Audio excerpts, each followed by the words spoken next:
اتنا بڑا bold step کب لیا انہوں نے؟ کوئی ان کے پاس ثبوت آ گیا تھا؟ کوئی کال ریکارڈنگ آ گئی تھی؟ سر جب انہوں نے یہ اسٹیپ لیا تھا تو اس کا پرائمری ریزن یہ ہے کہ انہوں نے جب آخری 30 لاکھ دیے تھے نا، 60 لاکھ تو کیش میں دیا تھا.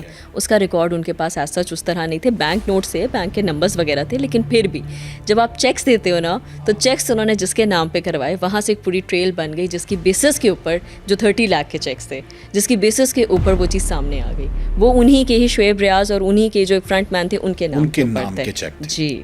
اس کے بعد ہم لوگوں کے پاس پورے گراؤنڈز بن گئے تھے. تو یہ بھی مشورہ ان کو کسی نے دیا ہوگا. ایک بڑی بات ہوتی ہے نا، ایک عورت سر اتنا بڑا بالکل. سٹیپ. سر میں آپ کو ایک بات بتاؤں، ایک جنرل پریکٹس ہوتی ہے کہ اگر آپ کسی سے پہلی دفعہ پیسے لے رہے ہو تو آپ کہتے ہو کیش میں دو، پھر اگلے کو ہوتا ہے چلو یار اگلا ڈر گیا بن گیا تو کوئی بات نہیں، اگلا ہم بینک میں بھی لے لیتے ہیں. خیر ہے، یہ بھی ایک طریقہ ہوتا ہے. یعنی اس کا مطلب ہے سب سے بڑی غلطی NCCI کے ان لوگوں نے کی جو رشوت لے رہے تھے، انویسٹیگیشن ٹیم کہ انہوں نے بینک سے لے لیا، ٹرسٹ کر لیا اور کیش کے چیک کے ذریعے. مطلب اگر پھر مطلب باقی بھی پھر 30 اس طرح لے لیتے تو پھر ذرا مشکل یہ چیز ہو جانی تھی. لیکن اگین ٹوٹل اماؤنٹ جو ہے وہ 9 ملین گئی ہے.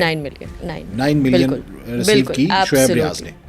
اور اس میں یہ دیگر لوگوں کا لنک آپ نے کیسے ڈیولپ کیا؟ سر اگین وہ جب ایک بندے کو آپ لیتے ہو، پھر اس کے بعد وہ دوسرے چین ڈیولپ کرتے ہیں، پھر وہ دوسرے کے بارے میں کرتے ہیں. یہ FIR میں سارا لکھا ہوا ہے کہ کس نے کس کو پیسے دیے، پھر کس نے کس کو دیے، پھر کس نے کس کو 5 کس کا تھا، 10 کس کا تھا، 20 کس کا تھا، 30 کس کا تھا، سو اینڈ سو.